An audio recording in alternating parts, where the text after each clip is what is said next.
ഉണ്ടാക്കാൻ പോണത് ഒരു സ്പെഷ്യൽ ചിക്കൻ ഫ്രൈ ആണ്. മാരിനേറ്റ് ഒക്കെ ചെയ്ത് വെക്കാൻ കുറച്ച് സമയം എടുക്കും, അത്രയേ ഉള്ളൂ, വലിയ ബുദ്ധിമുട്ടൊന്നുമില്ല, നല്ല രുചിയാണ്. അപ്പോൾ നമുക്ക് സ്പെഷ്യൽ ചിക്കൻ ഫ്രൈ ഉണ്ടാക്കുന്നതിൻ്റെ റെസിപ്പിയാണ്.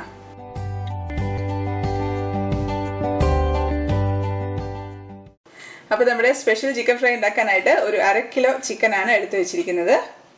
അപ്പോൾ നമുക്ക് ആദ്യം ചിക്കൻ ഒന്ന് മാരിനേറ്റ് ചെയ്ത് വെക്കണം. അപ്പോൾ അതിന് വേണ്ടിയിട്ട് ഒരു 5 ചുവന്നുള്ളി എടുത്തിട്ടുണ്ട്. ഇത് നമുക്ക് ഒന്ന് ജസ്റ്റ് 2ആയിട്ട് മുറിച്ചിട്ട് ഇട്ട് കൊടുക്കാം. വലിയ പീസിൻ്റെ മാത്രം മുറിച്ചിട്ട് കൊടുത്താൽ മതി, ഇല്ലെങ്കിൽ അങ്ങനെ തന്നെ ഇട്ട് കൊടുക്കാം. പിന്നെ ഒരു 2 അല്ലി വെളുത്തുള്ളി, പിന്നെ ഒരു ചെറിയ കഷ്ണം ഇഞ്ചി, തീരെ ചെറുതല്ല, ഒരു 1-1.5 ഇഞ്ചോളമൊക്കെ വലുപ്പം ഉണ്ടാവേ.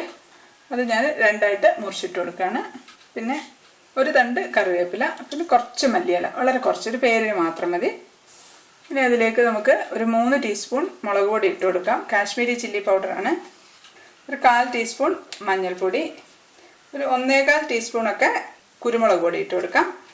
1/2 ടീസ്പൂൺ ഗരം മസാലപ്പൊടി, പിന്നെ ആവശ്യത്തിന് ഉപ്പിട്ട് കൊടുക്കാം. ഉപ്പ് അധികമായി പോകണ്ട. പിന്നെ 1 ടീസ്പൂൺ വിനാഗിരിയാണ് ഒഴിക്കുന്നത്. 1 ടീസ്പൂണൊക്കെ വെളിച്ചെണ്ണ ഒഴിച്ചു കൊടുക്കാം. ഇനി നമുക്ക് നന്നായിട്ട് പേസ്റ്റ് പോലെ അരച്ചെടുക്കാം. അരയ്ക്കാൻ ബുദ്ധിമുട്ടുണ്ടെങ്കിൽ കുറച്ച് വെള്ളം വേണമെങ്കിൽ ഒഴിച്ചിട്ട് അരയ്ക്കാം. നന്നായിട്ട് അരച്ചെടുത്തിട്ടുണ്ട്. ഇനി നമുക്കിതൊന്ന് ചിക്കനിൽ പരട്ടി വെക്കാം. പിന്നെ നമുക്ക് ചിക്കനിലേക്ക് ഈ മസാല ഇട്ടിട്ട്, ചിക്കനിൽ വെള്ളം ഒട്ടും ഉണ്ടാവരുത് കേട്ടോ, വെള്ളം മുഴുവൻ അങ്ങ് ഊറ്റിക്കളയണം. അതിന് ശേഷം നമുക്ക് ഈ അരപ്പിട്ട് കൊടുക്കാം. പിന്നെ നമുക്ക് നന്നായിട്ടൊന്ന് തേച്ച് പിടിപ്പിക്കാം. ഇനി ഇത് നമുക്ക് 1 മണിക്കൂർ മാരിനേറ്റ് ചെയ്യാനായിട്ട് മാറ്റി വെക്കാം. ഞാൻ ഫ്രിഡ്ജിലാണ് വെക്കുന്നത്. ഇത് മാരിനേറ്റ് ചെയ്യാനായിട്ട് വേറൊരു പാത്രത്തിലേക്ക് മാറ്റി ഫ്രിഡ്ജിൽ വെക്കാനാണ്. നമുക്കിത് അടച്ചു വെച്ച് ഫ്രിഡ്ജിലേക്ക് വെക്കാം. ഇതിപ്പോൾ 1 മണിക്കൂർ ആയിട്ടുണ്ട്. നമുക്കിത് ഫ്രൈ ചെയ്തെടുക്കാം. അപ്പോൾ നമ്മൾ ഒരു കടായി വെച്ചിട്ടുണ്ട്. നമുക്കതിലേക്ക് വെളിച്ചെണ്ണ ഒഴിച്ചു കൊടുക്കാം. ഒരുപാട് വെളിച്ചെണ്ണ ഒന്നും വേണ്ട, നമുക്കൊന്ന് ഷാലോ ഫ്രൈ ചെയ്തെടുത്താൽ മതി. 2-3 ടേബിൾ സ്പൂണൊക്കെ വെളിച്ചെണ്ണ ഒഴിച്ചിട്ടുണ്ട്. എണ്ണ ചൂടായിട്ടുണ്ട്. അതിലേക്ക് ചിക്കൻ പീസസ് ഇട്ട് കൊടുക്കാം.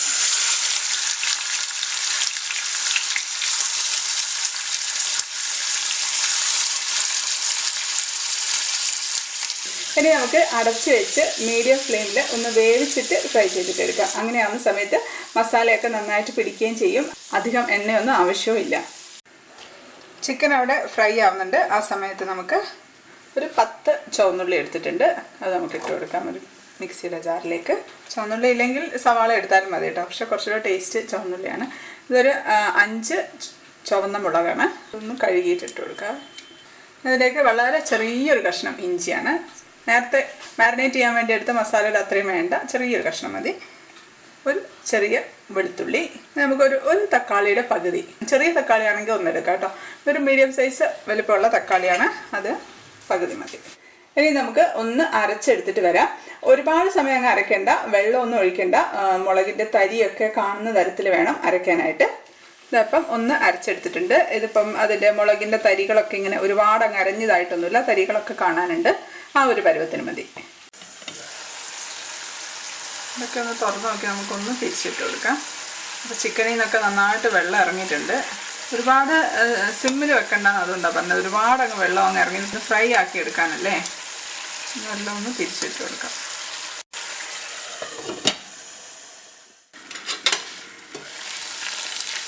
ഇതിൻ്റെ വെള്ളമൊക്കെ കുറേശ്ശെ വറ്റി വരുന്നുണ്ട്. നമുക്ക് ഇതിലിട്ട് ഒന്ന് ഫ്രൈ ആക്കി എടുക്കാം. എണ്ണ മാത്രമായിട്ടുണ്ട്. സൈഡിൽ കൂടെ കുറച്ചുകൂടെ വെളിച്ചെണ്ണ ഒഴിച്ചെടുക്കാണ് സൈഡിലുള്ള ചിക്കന്. നമുക്കത് തുറന്ന് വെച്ച് തന്നെ ഫ്രൈ ചെയ്തെടുക്കാം. ഇതൊക്കെ ഒന്ന് തിരിച്ചിട്ട് കൊടുക്കാം കേട്ടോ. അപ്പോൾ ചെറിയ പീസസൊക്കെ പെട്ടെന്ന് അങ്ങ് ഫ്രൈ ആയിട്ടുണ്ട്. അത് ഞാനിങ്ങനെ എടുക്കുവാണേ. അപ്പം എല്ലാ സൈഡും ഏകദേശം നന്നായിട്ട് തന്നെ ആയിട്ടുണ്ട്. നമുക്കിത് എടുക്കാം. ഇത് ഓഫ് ചെയ്യണ്ട, സിമ്മിലേക്ക് വെച്ചിട്ടുണ്ട്. ഇതിലേക്ക് നമുക്ക് ഒരു തണ്ട് കറിവേപ്പില ഇട്ട് കൊടുക്കാം. നമുക്കിതിലേക്ക് നമ്മൾ അരച്ച് വെച്ച കൂട്ടില്ലേ, നമുക്ക് നന്നായിട്ടൊന്ന് മൂപ്പിച്ചെടുക്കണം. ഇതിലേക്ക് നമുക്ക് ആവശ്യത്തിന് ഉപ്പിട്ട് കൊടുക്കാം. നമ്മൾ നേരത്തെ ചിക്കനിലിട്ടതാണ്, അത് നോക്കി വേണം ഇടാനായിട്ട്, ഒരുപാടായി പോകരുത്. അപ്പോൾ നമ്മളൊരു മീഡിയം ഹൈ ഫ്ലെയിമിൽ തന്നെയാണ് കേട്ടോ വെച്ചിട്ടുള്ളത്. അപ്പോൾ നന്നായിട്ട് വറ്റി വരുന്നുണ്ട്. നന്നായിട്ടൊന്ന് മൂക്കണം. തക്കാളിയുടെയും എല്ലാ ഉള്ളിയുടെയും എല്ലാ പച്ചച്ചോളയെല്ലാം മാറി നല്ല മൊരിഞ്ഞ് വരണം. അപ്പോൾ നന്നായിട്ട് മൂത്ത് ഒരു ഡാർക്ക് കളറായിട്ടുണ്ട്. ഇങ്ങനെ ഉരുണ്ടുകൂടി വരുന്നുണ്ടോ, എല്ലാം മാറി നന്നായിട്ടൊന്ന് ഡ്രൈ ആയിട്ടുണ്ട്. ഇനി ഇതിലേക്ക് നമുക്ക് സവാള പൊടിയായിട്ട് അരിഞ്ഞത് ഒരു 3 ടേബിൾ സ്പൂൺ ഇട്ട് കൊടുക്കാം. ഇനി ഇത് നന്നായിട്ടൊന്ന് മൂത്ത് വരട്ടെ. ഇന്ന് വേണം കുറച്ച് ഒഴിച്ച് കൊടുക്കാം. ഇപ്പം സവാള ഒന്ന് നന്നായിട്ടൊന്നായിട്ടുണ്ട്. ഒരുപാടങ്ങ് മുരിഞ്ഞതാവണമെന്ന് വേണ്ട, നന്നായിട്ടൊന്ന് വാടിയിട്ടുണ്ട്, അത് മതി. നമുക്കതിലേക്ക് ഒരു 1/2 ടീസ്പൂൺ ഗരം മസാല ഇട്ടിട്ടുണ്ട്. അത് ഇളക്കി നമുക്കിതിലേക്ക് ചിക്കൻ്റെ കഷ്ണങ്ങൾ ഇട്ട് കൊടുക്കാം. നന്നായിട്ടൊന്ന് ഇളക്കി വെച്ച് കൊടുക്കണേ. എല്ലാം കൂടി ഇളക്കിയിട്ടുണ്ട്. ഇനി നമുക്ക് സിമ്മിലിട്ടിട്ട് ഒരു 5 മിനിറ്റ് അടച്ചു വെച്ച് കൊടുക്കാം. ഒരു 5 മിനിറ്റ് ആയിട്ടുണ്ട്. നമുക്ക് തുറന്ന് നോക്കാം. മതി, ഞാൻ ഓഫാക്കണേ. ഇത് മതി. നമ്മുടെ നല്ല ചിക്കൻ ഫ്രൈ റെഡി ആയിട്ടുണ്ട്. Special chicken fry. ഇത് ടേസ്റ്റ് ചെയ്ത് നോക്കിയിട്ട് എരിവ് പോരാന്നുണ്ടെങ്കിൽ കുറച്ച് കുരുമുളക് പൊടിയും കൂടെ ഇട്ട് കൊടുക്കാം കേട്ടോ. അപ്പോൾ ഇതാ നമ്മുടെ സ്പെഷ്യൽ ചിക്കൻ ഫ്രൈ റെഡി ആയിട്ടുണ്ട്. ഒരു പ്രത്യേക ടേസ്റ്റുള്ള ചിക്കൻ ഫ്രൈ ആണ് കേട്ടോ. ഉണ്ടാക്കി നോക്കണം. വീഡിയോ ഇഷ്ടപ്പെട്ടാൽ ലൈക്ക് ചെയ്യാനും കമൻറ്റ് ചെയ്യാനും പിന്നെ ഷെയർ ചെയ്യാനൊന്നും മറക്കല്ലേ.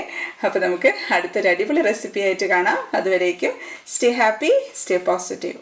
ബൈ.